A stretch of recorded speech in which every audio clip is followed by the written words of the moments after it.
ಸುದೀರ್ಘವಾಗಿ 55ರಿಂದ 60 ವರ್ಷ ದೇಶವನ್ನು ಆಳಿದಂತಹ ಕಾಂಗ್ರೆಸ್ ಪಾರ್ಟಿ ದೇಶಕ್ಕೆ ಎಷ್ಟು IITಗಳನ್ನು ಕೊಟ್ಟಿತ್ತು, ದೇಶಕ್ಕೆ ಎಷ್ಟು ಮೆಡಿಕಲ್ ಕಾಲೇಜ್ಗಳನ್ನು ಕೊಟ್ಟಿತ್ತು ಅನ್ನುವಂಥ ಸೂಚ್ಯಾಂಕ ಇವ್ರ ಹತ್ರ ಇದೆಯೋ ಇಲ್ಲೋ ಗೊತ್ತಿಲ್ಲ. ಆದರೆ ಮೋದಿಜಿಯವರು ಬಂದ ಮೇಲೆ ಎಷ್ಟು ಏಮ್ಸ್ಗಳನ್ನು ನಿರ್ಮಾಣ ಮಾಡಿದ್ದಾರೆ. ಇವತ್ತು ಅವರ ಒಂದು ಟಾರ್ಗೆಟ್ ಇರತಕ್ಕಂಥದ್ದು ಪ್ರತಿಯೊಂದು ಜಿಲ್ಲೆಯಲ್ಲೂ ಒಂದೊಂದು ಮೆಡಿಕಲ್ ಕಾಲೇಜ್ಗಳಾಗಬೇಕು ಅನ್ನೋದು. ಅದ್ರ ಮುಖೇನ ಅವರು ಕೆಲಸವನ್ನು ಮಾಡೋಕ್ಕೆ ಆಲ್ರೆಡಿ ಶುರು ಮಾಡಿದ್ದಾರೆ. ಅಂಕಿಅಂಶಗಳು ಬೇಕಂದರೆ ಬನ್ನಿ, ಎಲ್ಲಾದರೂ ನೇರವಾಗಿ ಯಾವುದಾದ್ರೂ ನೀವು ಇವತ್ತು ಹೇಳಿದಿರಲ್ಲ ಮಾಧ್ಯಮದವರು ನಮಗೆ ಸಮಯವನ್ನೇ ಕೊಡಲ್ಲ ಅಂಥ ಮಾಧ್ಯಮಗಳಲ್ಲಿ ಕೂತ್ಕೊಳ್ಳಿ, ನಿಮಗೆ ಪಿನ್ ಟು ಪಿನ್ ಎಲ್ಲರೂ ನೀವು ಇವತ್ತು ಪಿನ್ ಟು ಪಿನ್ ಕೇಳಿದಿರಲ್ಲ ಪಿನ್ ಟು ಪಿನ್ ಆಗಿ ಆನ್ಸರ್ಗಳನ್ನು ಕೊಡ್ತಾರೆ. 1990ನೇ ಇಸ್ವಿಯಲ್ಲಿ ಅಮಾನುಷವಾಗಿ ಅಮಾನೀಯವಾಗಿ ಅತ್ಯಂತ ಪೈಶಾಚಿಕವಾಗಿ ಹಿಂದೂ ಮಾತೆಯರನ್ನು ಅತ್ಯಾಚಾರಗೈದು ಕಾಶ್ಮೀರಿ ಹಿಂದೂಗಳ ಆಸ್ತಿ ಪಾಸ್ತಿಯನ್ನು ಕಸಿದು ಅವ್ರ ಮೇಲೆ ಆಕ್ರಮಣ ಮಾಡಿ ದೌರ್ಜನ್ಯ ಮಾಡಿ ನರಸಂಹಾರ ಮಾಡಿ 5.5 ಲಕ್ಷಕ್ಕೂ ಮೀರಿದಂಥ ಹಿಂದೂ ಕಾಶ್ಮೀರಿ ಪಂಡಿತರನ್ನ ಹೊರಗಡೆ ಹಾಕಿದ್ರಲ್ಲ, ಅವತ್ತು ಈ ದೇಶದಲ್ಲಿ ಕೊಲ್ಯಾಪ್ಸ್ ಆಗಲಿಲ್ವಾ? ಇದಾಗಲಿಲ್ವಾ? ಸೆಕ್ಯೂರಿಟಿ ಫೇಲ್ಯೂರ್ ಆಗಲಿಲ್ವಾ? ನಾನಿಲ್ಲಿ ಈ ಘಟನೆಯನ್ನು ಸಮರ್ಥನೆ ಮಾಡೋಕ್ಕೆ ಬಂದಿಲ್ಲ.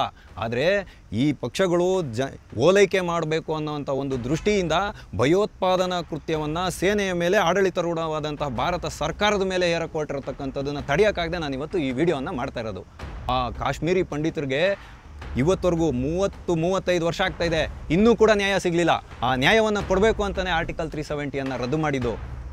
ನೀವೇ 55 ವರ್ಷ ಇದ್ರಲ್ಲ, ಯಾಕೆ ಅವತ್ತು ರದ್ದು ಮಾಡಲಿಲ್ಲ? ಒಬ್ಬ ಹಿಂದೂ ಕಾರ್ಯಕರ್ತ ಅಂದರೆ ಏನಂತ ನಿಮಗೆ ಗೊತ್ತಿದೆಯೇನ್ರಿ? ಯಾರೋ ಪೊಲಿಟಿಕಲ್ ರಾಜಕಾರಣಿಗಳ ಬಗ್ಗೆ ನಾನು ಮಾತಾಡ್ತಾ ಇಲ್ಲ. ಹಿಂದೂ ಸಂಘಟನೆಯ ಕಾರ್ಯಕರ್ತ ಎಷ್ಟು ದೇಶಕ್ಕೋಸ್ಕರ ಕೆಲಸ ಮಾಡ್ತಾನೆ ಅನ್ನೋದು ನಿಮಗೆ ಗೊತ್ತಿದೆಯೇನ್ರಿ? ಯಾವುದೋ ಹಣಬಲ ತೋಳ್ಬಲ ಇಲ್ಲ ಕುಟುಂಬದ ಹಿನ್ನೆಲೆಯಿಂದ ರಾಜಕೀಯಕ್ಕೆ ಬಂದು ಯಾವುದೋ ಒಂದು ಮಂತ್ರಿ ಸ್ಥಾನವನ್ನು ಪಡ್ಕೊಂಡು ಬಾಯಿಗೆ ಬಂದಂಗೆ ಪುಂಖವಾಗಿ ಮಾತಾಡೋಕ್ಕೆ ಹೋಗಬೇಡಿ. ಒಬ್ಬ ಹಿಂದೂ ಸಂಘಟನೆಯ ಕಾರ್ಯಕರ್ತ ಅಂತ ಹೇಳಿದ್ರೆ ಅವನು ಭಾರತ ಮಾತೆಯ ಸೇವಕ. ತಿನ್ನಕ್ಕೆ ಅನ್ನ ಇಲ್ಲದೆ ತೊಳ್ಕೊಳಕ್ಕೆ ನೀರಿಲ್ಲದೆ ಒದ್ದಾಡಿ ಪರಿತಪಿಸ್ಬೇಕು. 26 ಜನ ಹಿಂದೂಗಳ ಕರುಳನ್ನು ಬಗದವ್ರಿಗೆ ಕರುಳಿನ ಉರಿ ಅಂದರೆ ಏನು ಅನ್ನೋದನ್ನು ತೋರಿಸ್ಕೊಡೋವಂಥ ಒಂದು ಪ್ರಯತ್ನದಲ್ಲಿ ಪ್ರಧಾನಮಂತ್ರಿಗಳಿದ್ದಾರೆ. ಈಸ್ ನಾಟ್ ಗಾಯಬ್ ಆಗಿರೋದು ಯಾರು ಅಂತ ಹೇಳಿದ್ರೆ ಈ ದೇಶ ವಿರೋಧಿಗಳು, ಈ ದೇಶದ ವಿರುದ್ಧ ಮಾತಾಡುವಂತಹ ಬುದ್ಧಿಜೀವಿಗಳು. ದೇಶ ಪ್ರೇಮಿಗಳು ಎಲ್ಲೂ ಮರೆಯಾಗೋಗಲ್ಲ, ಎಲ್ಲೂ ಗಾಯಬಾಗೋಗಲ್ಲ. ಪ್ರತಿಯೊಬ್ಬ ಭಾರತೀಯನು ಪ್ರತಿಯೊಬ್ಬ ಯೋಧನಾಗಿ ನಿಂತ್ಕೊತಾನೆ ದೇಶದ ವಿಷಯ ಬಂದಾಗ.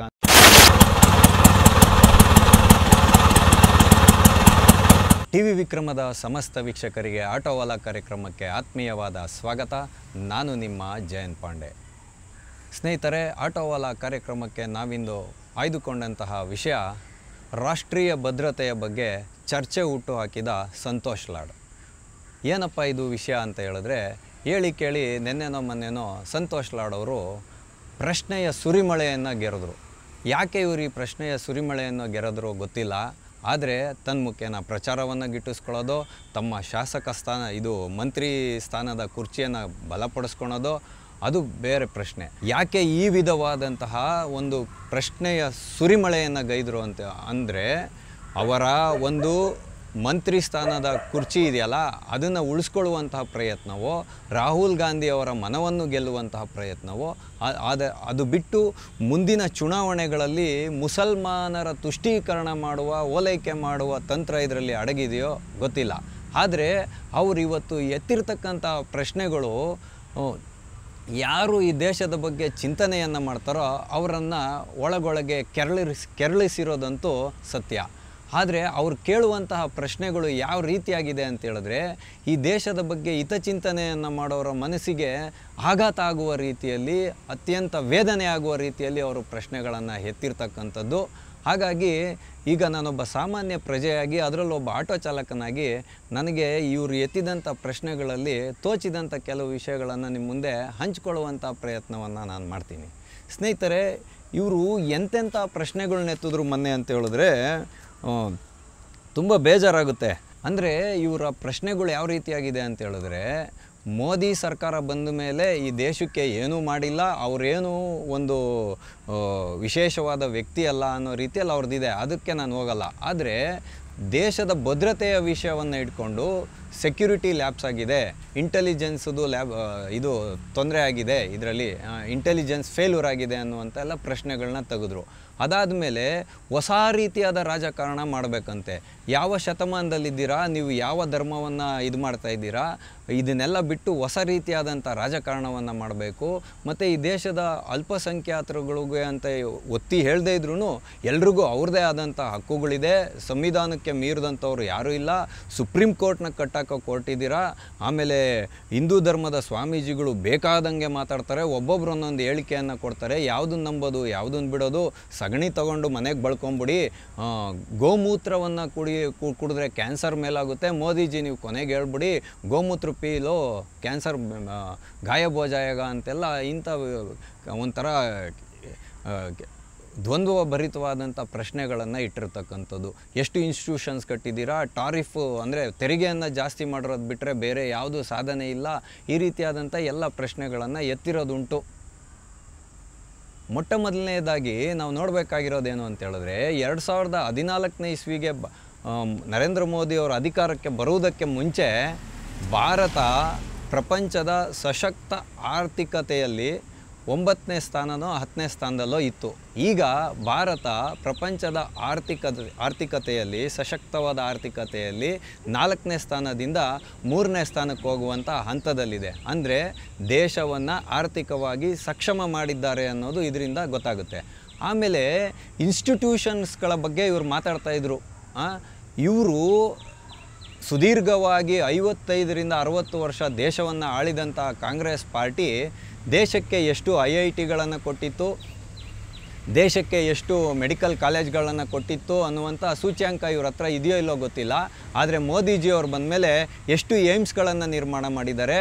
ಇವತ್ತು ಅವರ ಒಂದು ಟಾರ್ಗೆಟ್ ಇರತಕ್ಕಂಥದ್ದು ಪ್ರತಿಯೊಂದು ಜಿಲ್ಲೆಯಲ್ಲೂ ಒಂದೊಂದು ಮೆಡಿಕಲ್ ಕಾಲೇಜ್ಗಳಾಗಬೇಕು ಅನ್ನೋದು. ಅದ್ರ ಮುಖೇನ ಅವರು ಕೆಲಸವನ್ನು ಮಾಡೋಕ್ಕೆ ಆಲ್ರೆಡಿ ಶುರು ಮಾಡಿದ್ದಾರೆ. ಅಂಕಿ ಅಂಶಗಳು ಬೇಕಂದರೆ ಬನ್ನಿ, ಎಲ್ಲಾದರೂ ನೇರವಾಗಿ ಯಾವುದಾದ್ರೂ ನೀವು ಇವತ್ತು ಹೇಳಿದಿರಲ್ಲ ಮಾಧ್ಯಮದವರು ನಮಗೆ ಸಮಯವನ್ನೇ ಕೊಡಲ್ಲ ಅಂಥ ಮಾಧ್ಯಮಗಳಲ್ಲಿ ಕೂತ್ಕೊಳ್ಳಿ, ನಿಮಗೆ ಪಿನ್ ಟು ಪಿನ್ ಎಲ್ಲರೂ ನೀವು ಇವತ್ತು ಪಿನ್ ಟು ಪಿನ್ ಕೇಳಿದಿರಲ್ಲ ಪಿನ್ ಟು ಪಿನ್ ಆಗಿ ಆನ್ಸರ್ಗಳನ್ನು ಕೊಡ್ತಾರೆ. ಅದಾದಮೇಲೆ ರೈಲ್ವೆಗಿದ್ದಂಥ ಕಳಂಕ ಏನ್ರಿ, ಇಂಡಿಯನ್ ರೈಲ್ವೆನ ಒಂದು ಸಂಚಾರಿ ಶೌಚಾಲಯ ಅನ್ನುವ ರೀತಿಯಲ್ಲಿ ಪತ್ರಿಕೆಗಳಲ್ಲಿ ಹೇಳಿಕೆಗಳು ಬರ್ತಾಯಿದ್ದಿದ್ದು, ಇದು ಲೇಖನಗಳು ಬರೆದಿದ್ರು ಇಂಡಿಯನ್ ರೈಲ್ವೇಸ್ ಬಗ್ಗೆ. ಆದರೆ ಇವತ್ತು ಭಾರತೀಯ ರೈಲ್ವೆಗಂಥ ಸ್ಥಿತಿ ಇಲ್ಲ. ಬೆಲೆ ಜಾಸ್ತಿ ಆಗಿದೆ, ಅದು ಒಂದು ಭಾಗ. ಆದರೆ ಎಷ್ಟು ಟ್ರ್ಯಾಕ್ ಡಬಲಿಂಗ್ ಅಂದರೆ ಇವಾಗ ಒಂದೇ ಟ್ರ್ಯಾಕ್ ಇರ್ತಾಯಿತ್ತು ರೈಲ್ವೆಗೆ, ಇವತ್ತು ಎರಡೆರಡು ದ್ವಿಮುಖ ಸಂಚಾರ ಆಗೋದಕ್ಕೆ ಎಷ್ಟು ಟ್ರ್ಯಾಕನ್ನು ಮಾಡಿದ್ದಾರೆ. ಎಷ್ಟು ಡೀಸೆಲ್ ಲೋಕೋಮ್ಯಾಟಿವ್ಗಳನ್ನು ತೆಗೆದುಹಾಕಿ ಇವತ್ತು ಸಂಪೂರ್ಣ ವಿದ್ಯುತೀಕರಣದ ಕಡೆಗೆ ಇವತ್ತು ಭಾರತೀಯ ರೈಲ್ವೆ ನಡೀತಾ ಇರತಕ್ಕಂಥದ್ದು. ಆದರೆ ಇವ್ರದ್ದೇ ಪಕ್ಷ ಏನು ದೇಶದಲ್ಲಿ ರೈಲ್ವೆಯನ್ನು ಮಾಡಿತ್ತು, ಆವಾಗ ಯಾವ ವಿಧವಾದಂಥ ಇಂಜಿನ್ಗಳಿತ್ತು, ಡೀಸೆಲ್ ಇಂಜಿನ್ಗಳು ಓಡ್ತಾಯಿತ್ತು, ಯಾವ ರೀತಿಯಲ್ಲಿ ರೈಲ್ವೆ ಸರ್ವಿಸ್ ಇರ್ತಾಯಿತ್ತು. ಇವತ್ತು ಭಾರತ ತನ್ನ ಸ್ವಂತ ಶಕ್ತಿಯ ಮೇಲೆ ಒಂದೇ ಭಾರತ್ ಟ್ರೈನ್ಗಳನ್ನು ಕೊಟ್ಟಿದೆ. ಮೆಟ್ರೋ ಎಷ್ಟು ಹೆಚ್ಚು ಮಾಡಿದ್ದಾರೆ ನರೇಂದ್ರ ಮೋದಿ ಅವ್ರು ಬಂದಮೇಲೆ. ಇದೆಲ್ಲ ನಿಮ್ಮ ಕಣ್ಣಿಗೆ ಕಾಣಿಸಲ್ಲ ಬಿಡಿ, ಯಾಕೆಂದರೆ ಅವರು ವಿರೋಧ ಪಕ್ಷದಲ್ಲಿ ಇರ್ತಕ್ಕಂಥವ್ರು. ಹಾಗಾಗಿ ನೀವು ಇವತ್ತು ದೇಶದ ಭದ್ರತೆಯ ವಿಷಯವನ್ನು ತೆಗೆದ್ರಿ. ದೇಶದ ಭದ್ರತೆಯಲ್ಲಿ ಸೆಕ್ಯೂರಿಟಿ ಲ್ಯಾಪ್ಸ್ ಆಗಿದೆ, ಇದ್ರ ಬಗ್ಗೆ ಸ್ಪಷ್ಟನೆಯನ್ನೇ ಕೊಡೋದಿಲ್ಲ ನರೇಂದ್ರ ಮೋದಿ ಅವರ ಸರ್ಕಾರ ಅಂತ ಹೇಳಿದಿರ. ಅಜೆಂಡಾವನ್ನು ಫಿಕ್ಸ್ ಮಾಡಿಕೊಂಡು ಟೆರರಿಸ್ಟ್ ಆ್ಯಕ್ಟಿವಿಟಿಯನ್ನು ಮಾಡ್ತಾರೆ ಅಂತ ಹೇಳ್ತಿರಲ್ರಿ. ಜವಾಬ್ದಾರಿಯುತವಾದ ಸ್ಥಾನದಲ್ಲಿ ಕೂತ್ಕೊಂಡು ನೋಡಿ, ಇವರ ಅಜೆಂಡಾ ಫಿಟ್ಟು ಏನಿದೆ ಅನ್ನೋದು ಇವರ ಸಾಮಾಜಿಕ ಜಾಲತಾಣದಲ್ಲಿ ಆ್ಯಕ್ಟಿವ್ ಆಗಿದ್ದಾರಲ್ಲ ಇವರ ಕಾರ್ಯಕರ್ತರು, ಅವ್ರು ಹಾಕಿರೋವಂಥ ಪೋಸ್ಟು, ಇದನ್ನು ಇವತ್ತು ದೇಶದಾದ್ಯಂತ ಸ್ಪ್ರೆಡ್ ಮಾಡ್ತಾ ಇದ್ದಾರೆ. ಸೆಪ್ಟೆಂಬರ್ 16ನೇ ತಾರೀಕು ಊರಿ ನೆಲೆ ಮೇಲೆ ದಾಳಿ ಆಗುತ್ತಂತೆ. ಆವಾಗ 12 ದಿನ ಆದಮೇಲೆ ಸೆಪ್ಟೆಂಬರ್ 16ನೇ ತಾರೀಕು ಪಾಕಿಸ್ತಾನದ ಮೇಲೆ ಭಾರತ ಸರ್ಜಿಕಲ್ ಸ್ಟ್ರೈಕ್ ಮಾಡುತ್ತಂತೆ. ಈ ಅಜೆಂಡಾ ಏನಕ್ಕೆ ಫಿಟ್ ಆಗಿದ್ದು ಅಂತ ಹೇಳಿದ್ರೆ, 2017ನೇ ಇಸ್ವಿಗೆ ಉತ್ತರ ಪ್ರದೇಶದಲ್ಲಿ ಇದಿತ್ತಂತೆ, ವಿಧಾನಸಭೆ ಚುನಾವಣೆ ಇತ್ತಂತೆ. ಅಲ್ಲ ಸ್ವಾಮಿ, ಟೆರರಿಸ್ಟ್ಗಳಿಗೆ ಕೇಂದ್ರ ಸರ್ಕಾರ ಮತ್ತು ಭಾರತೀಯ ಸೇನೆ ಹೋಗಿ ಹೇಳಿರುತ್ತೆ ನೀವು ಇಂಥ ದಿನ ಬಂದು ಬಾಂಬ್ ಹಾಕಿ ಅಂತ. ಆದರೆ ಈ ಒಂದು ಸರ್ಜಿಕಲ್ ಸ್ಟ್ರೈಕ್ ನಡೆದಾಗ ಭಾರತ ಒಂದು ಸ್ಪಷ್ಟವಾದಂಥ ಸಂದೇಶವನ್ನು ಪಾಕಿಸ್ತಾನಕ್ಕೆ ರವಾನೆ ಮಾಡಿತ್ತು. ಏನು ಅಂತ ಹೇಳಿದ್ರೆ, ಇದು ಹಿಂದಿನ ಭಾರತ ಅಲ್ಲ, ಇದು ನವಭಾರತ, ಹೊಸ ಭಾರತ. ಇದು ಒಂದು ಬುಲೆಟ್ ಆ ಕಡೆಯಿಂದ ಬಂದರೆ ಈ ಕಡೆಯಿಂದ 100 ಬುಲೆಟ್ ಹೋಗುತ್ತೆ ಅನ್ನುವಂಥ ಸಂದೇಶವನ್ನು ಕೊಟ್ಟಿತ್ತು. ಪಾಕಿಸ್ತಾನಿ ಭಯೋತ್ಪಾದಕರ ಎದೆಯನ್ನು ನಡುಗಿಸಿತ್ತು. ಇದನ್ನು ನೀವು ಒಪ್ಕೊಳ್ಳೇಬೇಕಾಗುತ್ತೆ. ಇದು ಎಲ್ಲರ ಕಣ್ಮುಂದೆ ನಡೆದಂತಹ ಘಟನೆ. ಅದಾದಮೇಲೆ ನೀವೇನು ಹೇಳ್ತೀರಾ, 2019ನೇ ಇಸ್ವಿ ಪುಲ್ವಾಮಾದಲ್ಲಿ ವಾಹನದ ಮೇಲೆ, ಇದು ಸೇನಾ ವಾಹನದ ಮೇಲೆ ದಾಳಿ ಆಯಿತು. ಯಾಕೆ ಆಯಿತು? ಅದಾಗಿದ್ದು 12 ದಿನದ ಮೇಲೆ ಬಾಲಾಕೋಟ್ ಸರ್ಜಿಕಲ್ ಸ್ಟ್ರೈಕ್ ನಡೆಯುತ್ತೆ. ಇದು ವಾಯುಸೇನೆಯಿಂದ ಏರ್ ಸ್ಟ್ರೈಕ್ ನಡೆಯುತ್ತೆ. ಅದಾದಮೇಲೆ ನಮ್ಮ ಅಭಿನಂದನ್ ವರ್ಧಮಾನ್ ಅವರು ಡಾಗ್ ಫೈಟ್ ಮಾಡಿ ಪಾಕಿಸ್ತಾನದ ಒಂದು ವಾಯುಶಕ್ತಿ ಎಷ್ಟು ಕುಂಠಿತ ಆಗಿದೆ ಅನ್ನೋದನ್ನು ಪ್ರೂವ್ ಮಾಡಿಬಿಟ್ರು ಜಗತ್ತಿನ ಮುಂದೆ. ಅದನ್ನು ನಿಮಗೆ ಒಪ್ಕೊಳ್ಳೋ ಅಂಥ ಗುಂಡಿಗೆ ಇಲ್ಲ. ಆದರೆ ಪರಿಣಾಮ ಇದಕ್ಕೆ ನೀವು ಕೊಡ್ತಾ ಇರೋ ಅಜೆಂಡಾ ಫಿಟ್ ಏನಂದರೆ 2019ನೇ ಇಸ್ವಿಯಲ್ಲಿ ಸಾರ್ವತ್ರಿಕ ಲೋಕಸಭಾ ಚುನಾವಣೆ ಇತ್ತಂತೆ. ಅಂದರೆ ಇವರು ಹೇಳೋ ಅರ್ಥ ಏನು ಅಂತ ಹೇಳಿದ್ರೆ, ಭಾರತೀಯ ಸೇನೆ ಕೇಂದ್ರ ಸರ್ಕಾರ ಇಬ್ಬರು ಸೇರ್ಕೊಂಡ್ಬಿಟ್ಟು ಈ ಪುಲ್ವಾಮಾ ಅಟ್ಯಾಕ್ ಮಾಡುವಂಥ ಟೆರರಿಸ್ಟ್ಗೆ ಹೇಳಿದರು ಅಂತ. ಪರಿಣಾಮ ಏನಾಯಿತು? ಈ ಸರ್ಜಿಕಲ್ ಸ್ಟ್ರೈಕ್ ಆಗಿದ್ದಕ್ಕೇ ಆಗಸ್ಟ್ 5ನೇ ತಾರೀಕು 2019ನೇ ಇಸ್ವಿಯಲ್ಲಿ ಆರ್ಟಿಕಲ್ 300 ರದ್ದಾಯಿತು. ಈ ಸಂದೇಶವನ್ನು ಕೊಟ್ಟಿತ್ತು ಭಾರತ. ಅಂದರೆ ಭೂಸೇನೆಯ ಮುಖಾಂತರವೂ ಸರ್ಜಿಕಲ್ ಸ್ಟ್ರೈಕ್ ಮಾಡಿದ್ದಾರೆ, ವಾಯುಸೇನೆಯ ಮುಖಾಂತರವೂ ಸರ್ಜಿಕಲ್ ಸ್ಟ್ರೈಕ್ ಮಾಡಿದ್ದಾರೆ. ಈಗ ನೀವು ಕೇಳ್ತಾ ಇದ್ದೀರಲ್ಲ ಪ್ರಶ್ನೆ, 2025 ಏಪ್ರಿಲ್ 22ನೇ ತಾರೀಕೊಂದು ಪೆಹಲ್ಗಾಮ್ ಅಟ್ಯಾಕ್ ಆಗಿದೆ, ಇದರಲ್ಲಿ ಇಂಟೆಲಿಜೆನ್ಸ್ ಫೇಲ್ಯೂರ್ ಆಗಿದೆ ಅಂತ. ಖಂಡಿತ ಕೇಂದ್ರ ಸರ್ಕಾರ ಒಪ್ಕೊಂಡಿದೆ, ಎಲ್ಲೋ ಕೆಲವು ಲೋಪದೋಷಗಳಾಗಿರೋದುಂಟು. ಅದು ನಿಷೇಧಿತ ಪ್ರದೇಶ. ಅಮರನಾಥ ಯಾತ್ರೆಗೆ ಹೋಗುವಾಗ ಮಾತ್ರ ಅಲ್ಲಿ ಸೇನೆಯ ಗಸ್ತನ್ನು ಹಾಕಲಾಗುತ್ತೆ.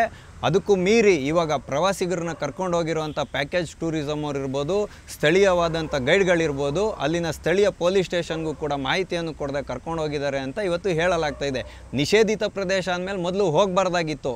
ಆದರೆ ಇವತ್ತು ಇತ್ತೀಚೆಗೆ ಬಂದಂಥ ಒಂದು ಮಾಹಿತಿಯ ಪ್ರಕಾರ ಪಾಕಿಸ್ತಾನದ ಮೂಸಾ ಅಂತ ಹೇಳೋನು ಈತ ಒಬ್ಬ ನಮ್ದಿಲ್ಲಿ ಇವಾಗ NSG ಕಮಾಂಡೋ ಪಡೆ ಇದೆ ಅಂತಲ್ಲ, ಅದೇ ರೀತಿಯಾಗಿ ಅಲ್ಲಿ SSG ಅಂತ ಕಮಾಂಡೋ ಪಡೆ ಇದೆ.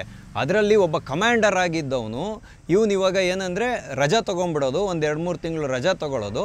ರಜಾ ತೊಗೊಂಡು ಲಷ್ಕರೇ ತೊಯ್ಬಾ ಏನಾದರೂ ಒಂದು ಭಯೋತ್ಪಾದನಾ ಕೃತ್ಯ ಮಾಡಬೇಕಂದ್ರೆ ಅದರಲ್ಲಿ ಭಾಗವಹಿಸೋದು, ಮತ್ತು ಕಣ್ತಪ್ಪಿಸಿ ಹೊಡ್ಕೊಂಡು ಸೇನೆ ಒಳಗಡೆ ಸೇರ್ಕೊಂಡ್ಬಿಟ್ಟು ಇರೋದು ಸೇನಾ ಕ್ಯಾಂಪಲ್ಲಿ.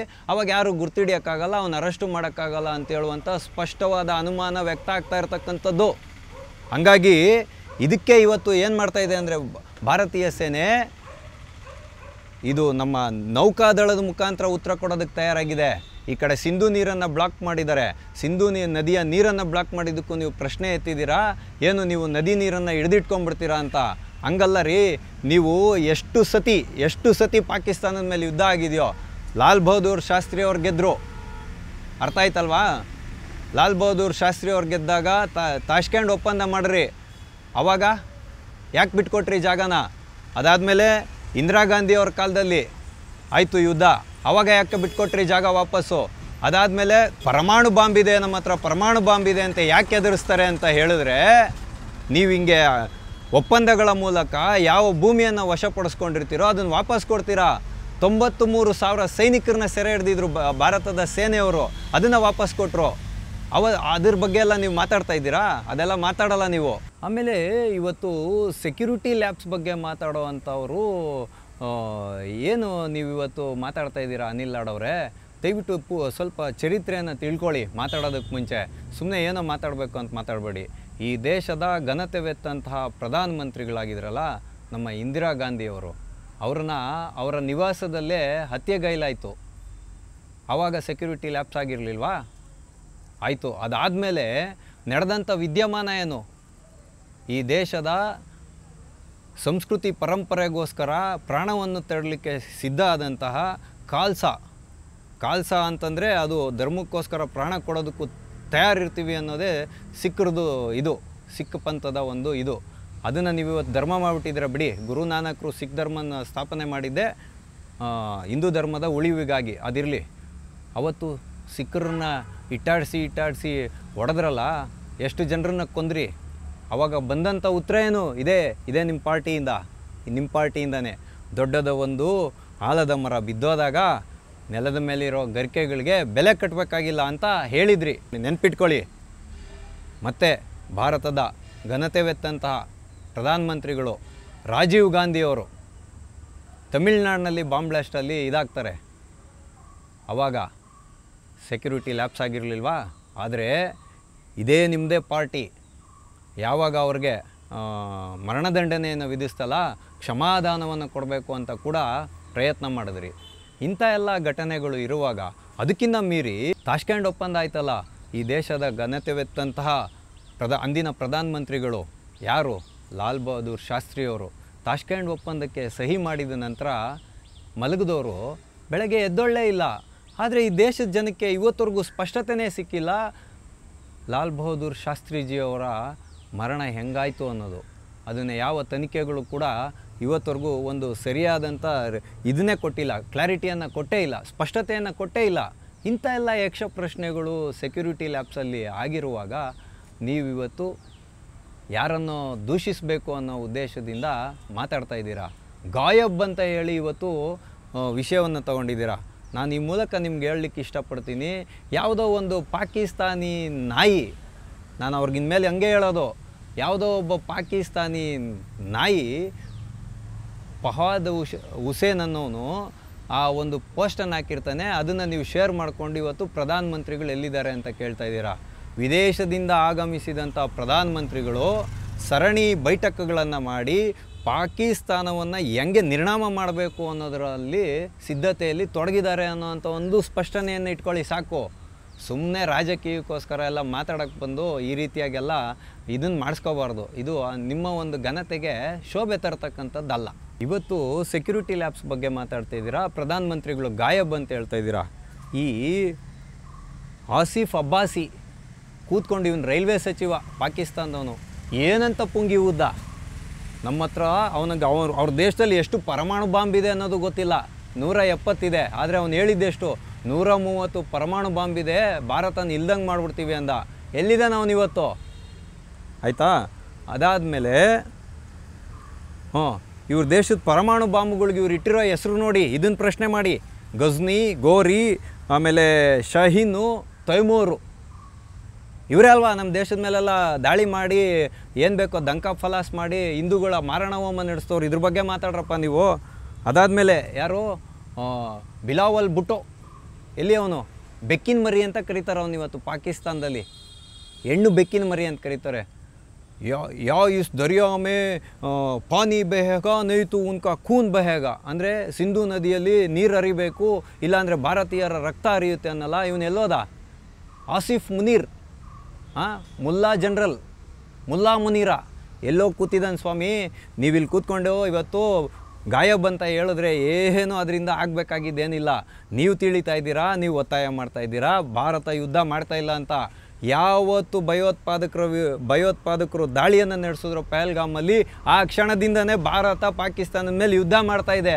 ಆದರೆ ಅದನ್ನು ವಿವೇಚನಾ ಶಕ್ತಿಯಿಂದ ನೋಡಬೇಕು. ನಂತರ ಒಬ್ಬ ಸಾಮಾನ್ಯ ಮನುಷ್ಯನಿಗೆ ಅರ್ಥ ಆಗ್ತಾ ಇದೆ, ನಿಮ್ಮಂಥ ಒಬ್ಬರು ಸಚಿವರಿಗೆ ಅರ್ಥ ಆಗ್ತಾ ಇಲ್ಲ ಅಂತ ಹೇಳಿದ್ರೆ ನನಗೆ ನಾಚಿಕೆ ಆಗುತ್ತೆ. ನಿಮಗೆ ನಾಚಿಕೆ ಆಗಲ್ಲ, ನನಗೆ ನಾಚಿಕೆ ಆಗುತ್ತೆ. ಮುಲ್ಲಾ ಮುನೀರು ರಾವಲ್ಪಿಂಡಿ ಒಳಗಡೆ ಬಂಕರ್ ಒಳಗಡೆ ಮಚ್ಚಿಕೊಂಡಿದ್ದಾನಂತೆ. ಅವ್ರ ಫ್ಯಾಮಿಲಿನೆಲ್ಲ ಕಳಿಸ್ಬಿಟ್ಟು ಅಂಥ ಭಯವನ್ನು ಹುಟ್ಟಾಕಿರೋದು ಈ ದೇಶದ ಪ್ರಧಾನಮಂತ್ರಿ ಸುಮ್ಮನೆ ಕೂತಿಲ್ಲ. ಸೇನೆಗೆ ಇವತ್ತು ಫ್ರೀ ಹ್ಯಾಂಡ್ ಕೊಟ್ಟಿದ್ದಾರೆ. ಫ್ರೀ ಹ್ಯಾಂಡ್ ಅಂದರೆ ನಾನು ನಿಮ್ಮ ಬೆನ್ನಿಗೆ ನಿಲ್ತೀನಿ, ನೀವು ಯಾವಾಗ ಬೇಕೋ ಆವಾಗ ದಾಳಿ ಮಾಡಿ ಅಂತ ಅರ್ಥ ಇದ್ರದ್ದು. ಆಯಿತಾ? ಇಂಥ ಎಲ್ಲ ವಿಷಯಗಳಿರೋವಾಗ ಸುಮ್ಮನೆ ಏನೇನೋ ಮಾತಾಡೋದಕ್ಕೋಗಿ ಹುಚ್ಚಾಂಪಟ್ಟೆ ಇದು ಮಾಡ್ಕೊಳ್ಬೇಡಿ. ಅದಕ್ಕೂ ಮೀರಿ ಇವತ್ತು LOCಯಲ್ಲಿ ಎಷ್ಟು ಬಾರಿ ಗಡಿ ಉಲ್ಲಂಘನೆ ಮಾಡಿದೆ ನೆರೆ ರಾಷ್ಟ್ರ. ನಿಮ್ಮದೇ ಒಬ್ಬರು ಕಾಂಗ್ರೆಸ್ ನಾಯಕರು ಹರಿಪ್ರಸಾದ್ ಅನ್ನೋರು ಹೇಳ್ತಾರೆ, BJPಗರಿಗೆ ಪಾಕಿಸ್ತಾನ ಶತ್ರು ದೇಶ ಆದರೆ ನಮಗೆ ನೆರೆ ರಾಷ್ಟ್ರ ಅಂತ. ಹಂಗಾಗಿ ನೀವು ಇವತ್ತು ಓಲೈಕೆ ಮಾಡೋಕ್ಕೆ ಹೋಗ್ತಾ ಇರೋದು. ಇದೆಲ್ಲ ನೆನ್ಪಿಟ್ಕೊಬೇಕು. ಸುಮ್ಮನೆ ಯಾಕೆ ಅಂದರೆ ಬಾಣಗಳನ್ನ ಎಸಿಬಾರ್ದು, ಬಾಣಗಳನ್ನ ತಡಿಲಿಕ್ಕೆ ಗುರಾಣಿನೂ ಇರಬೇಕು. ಹಂಗಾಗಿ ನೀವು ಮಾಧ್ಯಮಗಳಿಂದ ಸಮಯ ತಗೊಳ್ಳಿ. ಯಾವ್ಯಾವ ಮಾಧ್ಯಮದವ್ರು ನಿಮ್ಮನ್ನು ಕರೆದು ಮಣೆ ಹಾಕ್ತಾರೋ ಅವ್ರ ಹತ್ರ ಹೋಗಿ ಎಲ್ಲ ಪ್ರಶ್ನೆಗಳು ನೀಡಿ, ಅದಕ್ಕೆ ತಕ್ಕ ಉತ್ತರವಂತ ಕೊಡುವಂತಹ ವಕ್ತಾರರನ್ನು ಕರೆಸಿ ಅವರು ಸರಿಯಾದ ಉತ್ತರವನ್ನು ಕೊಡ್ತಾರೆ. ಜನರೇ ತೀರ್ಮಾನ ಮಾಡ್ತಾರೆ ಹಾಲು ಯಾವುದು ನೀರು ಯಾವುದು ಅಂತ. ಈ ಥರ ಎಲ್ಲ ವಿಷಯಗಳನ್ನು ಸುಮ್ಮನೆ ಜನರಲ್ಲಿ ದ್ವಂದ್ವ ಹುಟ್ಟಾಕಕ್ಕೆ ಹೋಗಬೇಡಿ. ಇದು ದೇಶದ ಭದ್ರತೆಯ ವಿಷಯ ಆಗಿರೋದ್ರಿಂದ ಇದರಲ್ಲಿ ರಾಜಕೀಯವನ್ನು ಬೆರೆಸಬೇಡಿ. ಸಂತೋಷ್ ಲಾಡ್ ಅವರೇ, ನಾನಿವತ್ತು ಹೇಳಿ ಕೇಳಿ ನಿಮ್ಗೆ ಇನ್ನೂ ಒಂದು ವಿಚಾರವನ್ನು ಹೇಳಬೇಕು. ಯಾಕೆಂದರೆ ಇದು ನೀವು ಎತ್ತಿರೋಂಥ ಪ್ರಶ್ನೆಗಳೇ ಅಂಥದ್ದು ಕಣ್ರಿ, ಉತ್ಸಾಹವನ್ನು ಹುಟ್ಟಾಕ್ಬಿಟ್ಟಿದೆ.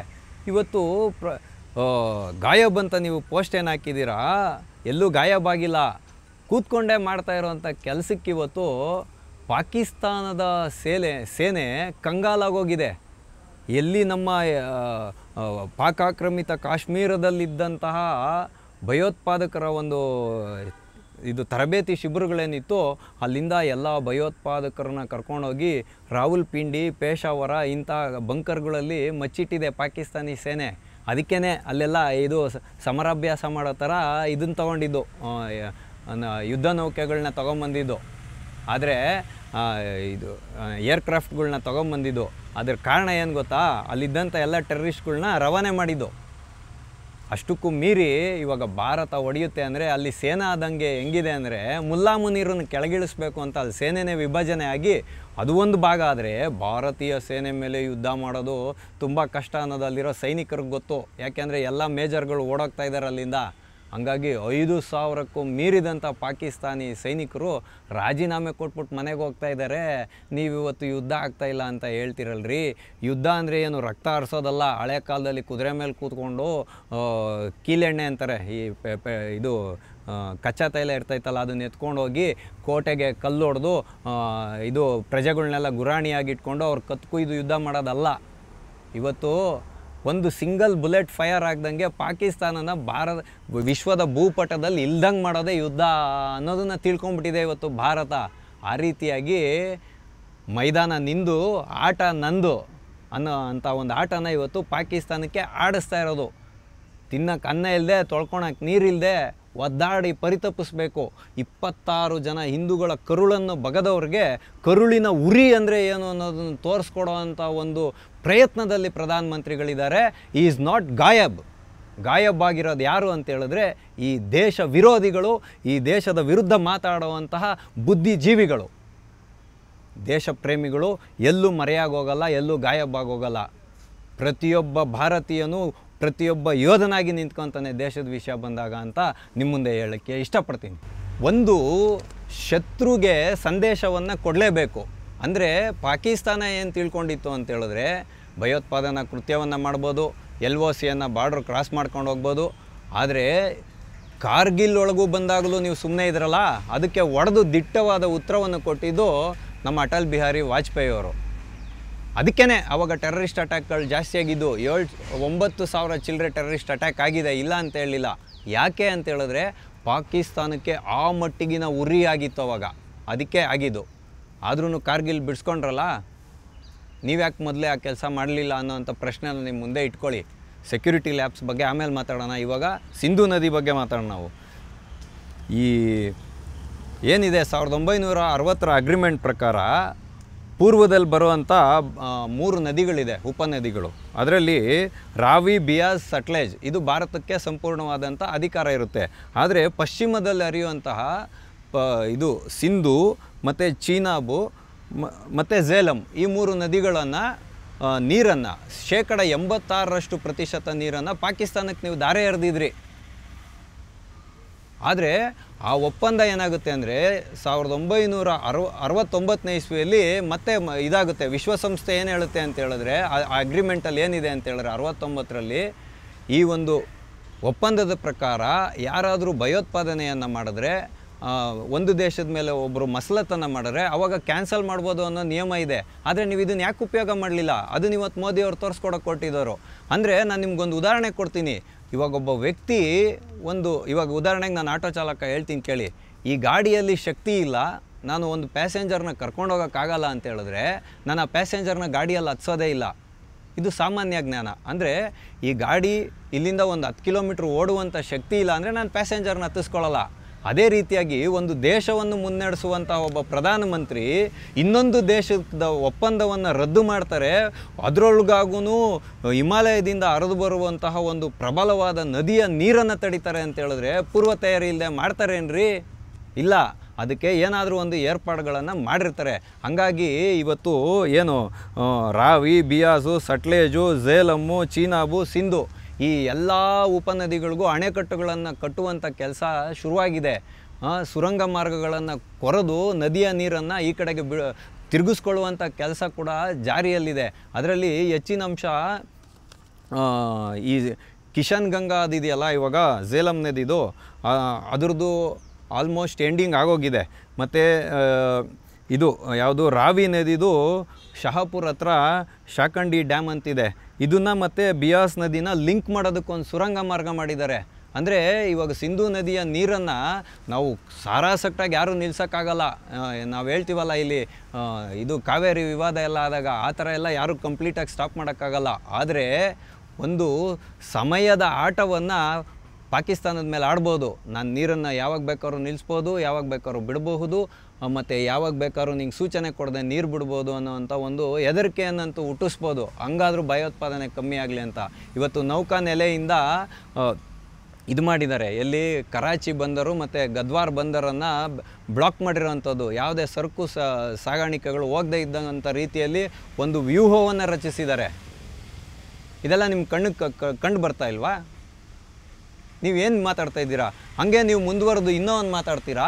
ಏನು ಮಾತಾಡ್ತೀರಾ ಅಂತ ಹೇಳಿದ್ರೆ, ಈ ದೇಶದ ಸಂವಿಧಾನ ಎಲ್ರಿಗೂ ಹಕ್ಕು ಕೊಟ್ಟಿದೆ. ಯಾರು ಇಲ್ಲ ಅಂತ ಹೇಳಿದ್ದು?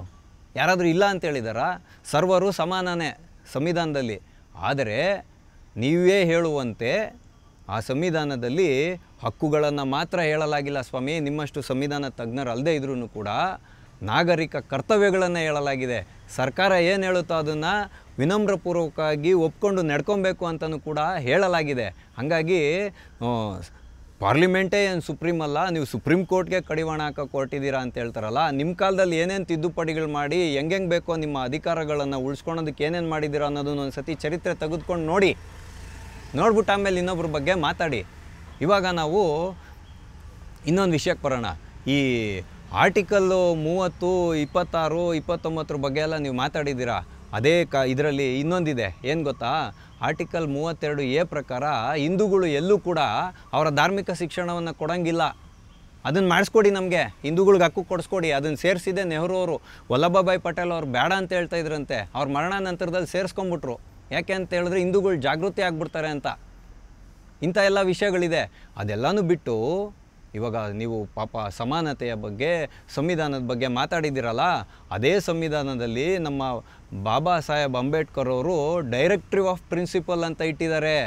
ಅಲ್ಲಿ UCC ಅಂದರೆ ಏಕರೂಪ ನಾಗರಿಕ ಸಂಹಿತೆ, ಯೂನಿಫಾರ್ಮ್ ಸಿವಿಲ್ ಕೋಡನ್ನು ತೊಗೊಂಬರ್ಬೇಕು ಅಂತ ಹೇಳಿದ್ದಾರೆ. ಅದಕ್ಕೆ ನಿಮ್ಮ ಸಹಮತ ಇದೆಯಾ? ಇದೆಯೇನ್ರಿ ಸಹಮತ? ಸುಮ್ಮನೆ ಮಾತಾಡಿದ್ರೆ ಆಗಲ್ಲ. ಸ್ಟ್ಯಾಟಿಸ್ಟಿಕ್ಸು, ಅಂಕಿ ಅಂಶಗಳು ಎಲ್ಲರ ಹತ್ರ ಇದೆ. ಈಗ ಸೆಕ್ಯೂರಿಟಿ ಕೊಲ್ಯಾಪ್ಸ್ ಬಗ್ಗೆ ಮಾತಾಡೋಣ. 2008ರಲ್ಲಿ ಮುಂಬೈ ದಾಳಿ ಆಗಿತ್ತಲ್ಲ, ಅವಾಗ ಯಾವ ಸೆಕ್ಯೂರಿಟಿ ಕೊಲ್ಯಾಪ್ಸ್ ಆಗಿತ್ತು? ಸಶಸ್ತ್ರವಾಗಿತ್ತಾ? ದೇಶದೊಳಗಡೆ ನುಗ್ಗಿ ತಾಜ್ ಹೋಟೆಲಿಂದ ಹಿಡಿದು, ಒಬೆರಾಯ್ ಹೋಟೆಲಿಂದ ಹಿಡಿದು, ನಾರಿಮನ್ ಹೌಸಿಂದ ಹಿಡಿದು, ಛತ್ರಪತಿ ಶಿವಾಜಿ ಟರ್ಮಿನಲ್ಲಿಂದ ಹಿಡಿದು ಎಲ್ಲ ಒಡೆದು ಬಿಸಾಕಿದ್ರಲ್ಲ ಉಗ್ರರು. ಅವತ್ತು ಚೆನ್ನಾಗಿತ್ತಾ?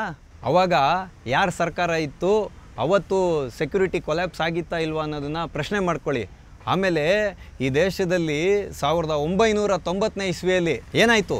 ಕಾಶ್ಮೀರದಲ್ಲಿ ಅಲ್ಪಸಂಖ್ಯಾತರನ್ನ ನಂಬಿಕೆ ಇಲ್ಲದೆ ಹೋಮ್ ಮಿನಿಸ್ಟ್ರ್ ಮಾಡಲ್ಲ, ಗೃಹ ಮಂತ್ರಿ ಮಾಡಲ್ಲ ಭಾರತಕ್ಕೆ ಅಂದ್ರಲ್ಲ.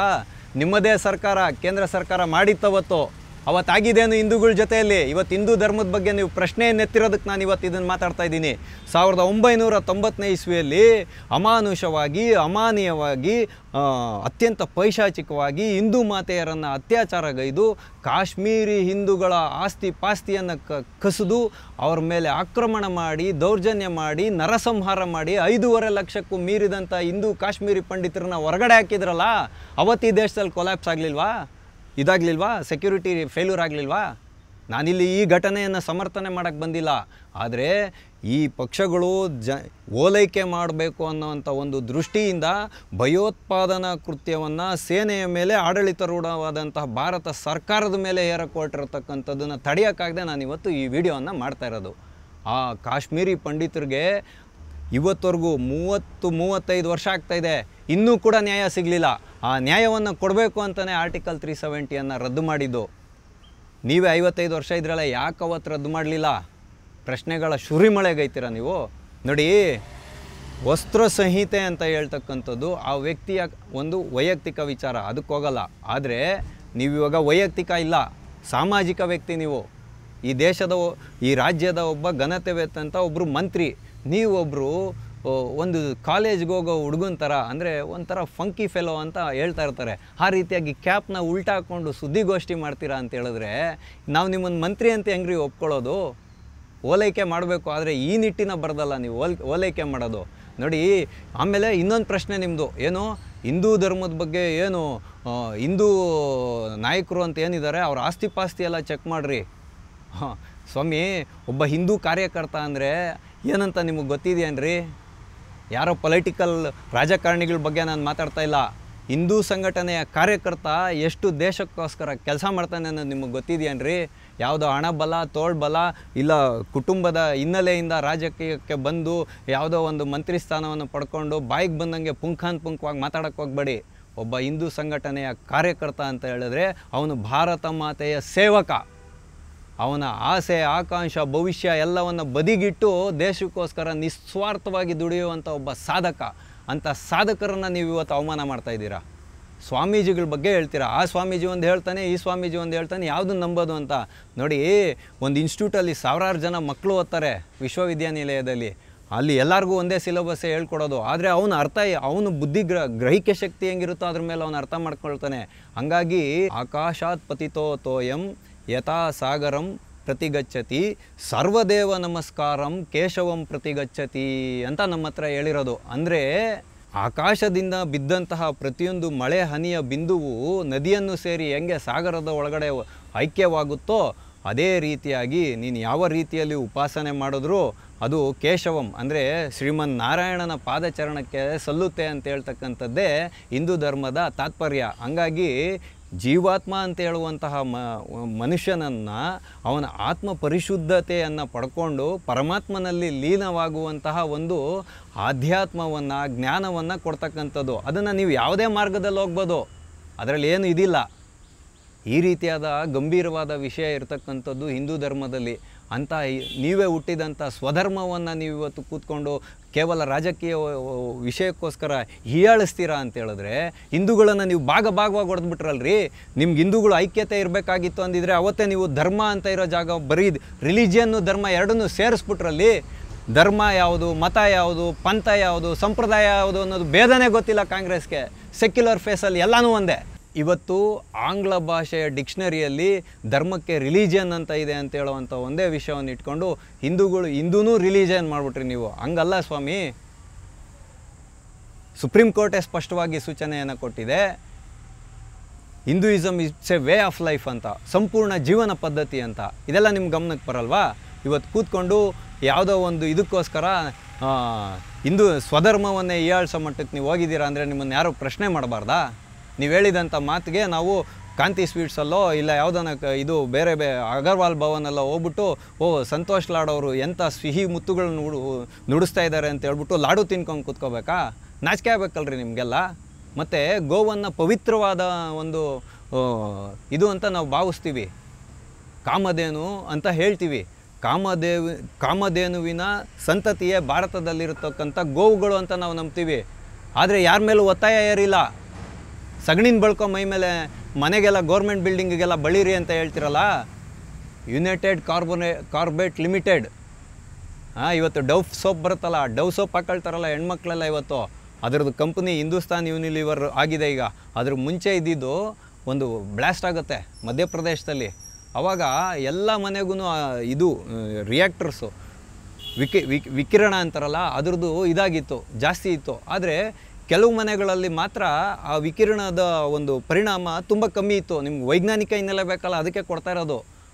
ಆ ವಿಕಿರಣಗಳು ಏನಕ್ಕೆ ಅಂತ ನೋಡಿದ್ರೆ, ಕೆಲವು ಮನೆಗಳಲ್ಲಿ ಆ ಮಧ್ಯಪ್ರದೇಶದಲ್ಲಿ ಯುನೈಟೆಡ್ ಕಾರ್ಬೊನೇಟ್ ಫ್ಯಾಕ್ಟ್ರಿ ಬ್ಲಾಸ್ಟ್ ಆದಾಗ ಭೂಪಾಲದಲ್ಲಿ ಆ ಮನೆಗಳಲ್ಲಿ ಡೈಲಿ ಅಗ್ನಿಹೋತ್ರ ಮಾಡ್ತಾಯಿದ್ರು. ಅದು ಗೋವಿಗಿರ್ತಕ್ಕಂಥ ಶಕ್ತಿ. ಅದರಿಂದ ಆ ಮನೆಗಳಲ್ಲಿ ರಿಯಾಕ್ಟರ್ಸ್ ವಿಕಿರಣಗಳ ಕ್ಷಮತೆ ತೀರಾ ಕಡಿಮೆ ಇತ್ತು. ಆ ಮನೆಗಳಿಗೇನು ಹಾನಿ ಆಗಲಿಲ್ಲ. ಇಂಥ ಎಲ್ಲ ವಿಷಯ ಇದೆ. ಮತ್ತು ಏನು ಎಲ್ರಿಗೂ ಉಚ್ಚೆ ಕುಡಿಸ್ಬಿಡ್ರಿ. ಗೋಮೂತ್ರಕ್ಕೂ ಪಿಲಾದು ಕ್ಯಾನ್ಸರ್ ಚಲೆ ಜಾಯಗ. ನೋಡಿ, ಕ್ಯಾನ್ಸರನ್ನು ನಿಯಂತ್ರಣ ಮಾಡುವ ಶಕ್ತಿ ಇದೆ ಅಂತ ಹೇಳ್ತಾ ಇದ್ದಾರೆ ಹೊರತು ಬಲವಂತವಾಗಿ ಯಾರು ಒಳ್ಳೆ ತೊಗೊಂಡು ಯಾರ ಬಾಯಿಗೂ ಹಾಕ್ತಾ ಇಲ್ಲ. ಬೇಕಾದವ್ರು ಕುಡಿತಾರೆ, ಬೇಡದೇ ಇದ್ದವ್ರು ಬೇಡ. ಅದನ್ನು ಕಟ್ಕೊಂಡು ನಿಮಗೇನಾಗಬೇಕು? ಆದರೆ ನೀವತ್ತು ಜವಾಬ್ದಾರಿ ಸ್ಥಾನದಲ್ಲಿ ಕೂತಿದ್ದೀರಲ್ಲ, ಒಂದು ಚವನ್ಪ್ರಾಶನ ನೀವು ಸರಿಯಾಗಿ ಮೇಂಟೈನ್ ಮಾಡೋಕ್ಕಾಗಿಲ್ಲ ಅಂತ ಇವತ್ತು ನಿಮ್ಮ ಮೇಲೆ ಆಪಾದನೆ ಬಂದಿರತಕ್ಕಂಥದ್ದು. ಆದರೆ ನಿಮ್ಗೆ ಇವಾಗ ಬಹುಮತ ಇದೆ ಅಂತ ಎಲ್ಲವನ್ನು ಸಾರಾಸಟ್ಟಾಗಿ ತಳ್ಳಾಕ್ಬಿಟ್ಟು ಇವತ್ತು ಹಿಂದೂ ಸಂಘಟನೆಯ ಕಾರ್ಯಕರ್ತರದು ಆಸ್ತಿ ಚೆಕ್ ಮಾಡಿ ಅಂತ ಹೇಳ್ತೀರಾ? ಯಾವ ಮಕ್ಕ ಇಟ್ಕೊಂಡು ನೀವು ಹೇಳ್ತೀರಾ? ನೋಡಿ, ಯಾರು ದುಡ್ಡು ಮಾಡಬೇಕು ಅಂತ ಯಾರು ಹಿಂದೂ ಸಂಘಟನೆಗೆ ಬರಲ್ಲ. ಭಾರತ ಮಾತೆಯ ಸೇವೆ ಮಾಡಬೇಕು ಅಂತ ಬರ್ತೀವಿ. ಪ್ರಾಣಕ್ಕೆ ಹಂಚ್ಕೊಂಡು ಯಾರೂ ಇಲ್ಲಿ ಕೂತಿಲ್ಲ. ಹೋಗೋ ಪ್ರಾಣ ಯಾವತ್ತಿದ್ರೂ ಹೋಗುತ್ತೆ. ಭಾರತ ಮಾತೆಯ ಸೇವೆಗಾಗಿ ನಮ್ಮಂಥ ಹಿಂದೂ ಸಂಘಟನೆಯ ಕಾರ್ಯಕರ್ತರಿರ್ಬೋದು, ರಾಷ್ಟ್ರ ಪ್ರೇಮಿಗಳ ಜೀವ ಇರ್ಬೋದು, ಚಿಂತಕರ ಜೀವ ಇರ್ಬೋದು, ಯಾವತ್ತೂ ಬರೆದುಕೊಟ್ಟೆ ನಾವೆಲ್ಲ ಆಚೆಗೆ ಬರೋದು ಅಂತ ಹೇಳುವಂಥ ವಿಷಯನ ನಿಮ್ಮ ಮುಂದೆ ಇಡ್ತೀನಿ. ಹಾಗಾಗಿ ಸುಮ್ಮನೆ ಏನೋ ನೀವು ಒಂದು ಪ್ರಚಾರವನ್ನು ಗಿಟ್ಟಿಸ್ಕೋಬೇಕು. ಮಾಧ್ಯಮದವರು ನಿಮ್ಗೆ ಟೈಮ್ ಕೊಡಬೇಕಾ? ಪ್ಯಾನೆಲ್ಗಳ್ನ ಅವರೇ ಫಿಟ್ ಮಾಡ್ತಾರಾ? ಪೂರ್ವ ನಿರ್ಧಾರ ಮಾಡ್ಕೊಂಬರ್ತಾರೇನ್ರಿ ಯಾರಾದರೂ ಪ್ಯಾನೆಲ್ ಅವರು? ಎಷ್ಟೋ ನಾನು ಪ್ಯಾನೆಲ್ಗಳ್ಗೆ ಹೋಗಿದ್ದೀನಿ, ಎಷ್ಟೋ ಟಿ ವಿ ಚಾನೆಲ್ಗಳಲ್ಲಿ ಹೋಗಿದ್ದೀನಿ, ರಾಷ್ಟ್ರೀಯ ವಿಚಾರಧಾರೆ ಇರೋವಾಗ ಹೋಗಿದ್ದೀನಿ. ಅಲ್ಲ ಅವ್ರು ಕೇಳ್ತಕ್ಕಂಥ ಪ್ರಶ್ನೆಗಳು ಮತ್ತು ನಿಮ್ಮ ಪಾರ್ಟಿಗೆ ಮುಜುಗರ ಆಗುವಂಥ ಪ್ಯಾನೆಲ್ಗಳಿದ್ದಾಗ ನಿಮ್ಮ ಕಾಂಗ್ರೆಸ್ ಅವ್ರು ಬರೋದೇ ಇಲ್ಲ. 20 ಸತಿ ನಮ್ಮ ಮುಂದೆನೇ ಫೋನ್ ಮಾಡ್ತಾರೆ, ಬರೋದೇ ಇಲ್ಲ ಅವಾಗ. ಇಂಥ ಎಲ್ಲ ವಿಷಯನ ಜನದ ಮುಂದೆ ಇದು ಮಾಡಿಬಿಟ್ಟು ಮುಚ್ಚಿಟ್ಬಿಟ್ಟು ನೀವು ಸುಮ್ಮನೆ ಇವತ್ತು ಏನೋ ಒಂದು ರಾಜಕೀಯ ಪ್ರೇರಿತವಾಗಿ ಏನೋ ಮಾಡೋಕ್ಕೆ ಹೋಗಬೇಡಿ. ಇದು ಸರಿಯಾದಂಥ ನಡವಳಿಕೆ ಅಲ್ಲ. ಹಾಗಾಗಿ ನಿಮಗಿರುವಂಥ ಸ್ಥಾನಕ್ಕೆ ಒಂದು ಘನತೆಯನ್ನು ಕೊಟ್ಟು, ಎಲ್ಲದಕ್ಕಿಂತ ಮುಖ್ಯವಾಗಿ ಈ ದೇಶದ ಬಹುಸಂಖ್ಯಾತರಾಗಿರುವಂಥ ಹಿಂದೂಗಳ ಮನಸ್ಸನ್ನು ನೋಯಿಸುವಂಥ ಕೆಲಸವನ್ನು ಮಾಡಬೇಡಿ ಅಂತ ಪಾಪ ನೀವು ಘನತೆವೆತ್ತವರು. ನಿಮ್ಮ ವಿರುದ್ಧ ನಾವು ಮಾತಾಡೋಂಗಿಲ್ಲ. ಹಾಗಾಗಿ ವಿನಮ್ರವಾಗಿ ನಿಮ್ಮ ಮುಂದೆ ವಿನಂತಿಯನ್ನು ಮಾಡ್ತಾ, ನಿಮಗೆ ಇಷ್ಟವಿದ್ದರೆ ನೀವು ಹಿಂದೂ ಧರ್ಮವನ್ನು ಆಚರಿಸಿ, ಆದರೆ ಆಚರಿಸಲಿಲ್ಲ ಅಂತ ಹೇಳಿದ್ರೆ ದಯವಿಟ್ಟು ಸುಮ್ಮನೆ ಇರಿ. ಅದಕ್ಕೆ ಮಸಿ ಬಳಿಯುವಂಥ ಕೆಲಸವನ್ನು ಮಾತ್ರ ಮಾಡೋಕ್ಕೆ ಹೋಗಬೇಡಿ ಅಂತ ತಮ್ಮ ಮುಂದೆ ವಿನಮ್ರವಾಗಿ ಪ್ರಾರ್ಥನೆಯನ್ನು ಮಾಡ್ತಾ ಇಂದಿನ ಆಟೋವಾಲ ಕಾರ್ಯಕ್ರಮವನ್ನು ನಾವಿಂದು ಮುಗಿಸ್ತಾ ಇದ್ದೇವೆ. ಮುಂದೆ ಇಂತಹದ್ದೇ ಒಂದು ಕುತೂಹಲಕಾರಿಯಾದ ವಿಷಯದೊಂದಿಗೆ ನಾವೆಲ್ಲರೂ ಮತ್ತೆ ಭೇಟಿಯಾಗೋಣ. ಅಲ್ಲಿವರೆಗೂ ಟಿ ವಿ ವಿಕ್ರಮವನ್ನು ಸಬ್ಸ್ಕ್ರೈಬ್ ಮಾಡೋದರ ಮುಖಾಂತರ, ನಿಮ್ಮ ಸದ್ವಿಚಾರಗಳನ್ನು ಕಾಮೆಂಟ್ ಮಾಡುವುದರ ಮುಖಾಂತರ ಹಾಗೂ ಶೇರ್ ಮಾಡುವುದರ ಮುಖಾಂತರ ನಮ್ಮನ್ನು ಪ್ರೋತ್ಸಾಹಿಸಿ. ಟಿವಿ ವಿಕ್ರಮ, ದೇಶ ನಿಮ್ಮ ಕೈಯಲ್ಲಿ. ಈ ಕಾರ್ಯಕ್ರಮ ನಿಮಗೆ ಇಷ್ಟ ಆಗಿದ್ದಲ್ಲಿ ಲೈಕ್, ಶೇರ್ ಹಾಗೂ ಕಮೆಂಟ್ ಮಾಡಿ. ಟಿವಿ ವಿಕ್ರಮದ ಕಾರ್ಯಕ್ರಮಗಳನ್ನು ನಿರಂತರವಾಗಿ ವೀಕ್ಷಿಸಲು ಸಬ್ಸ್ಕ್ರೈಬ್ ಮಾಡಿ, ಬೆಲ್ ಐಕನ್ ಒತ್ತಿ.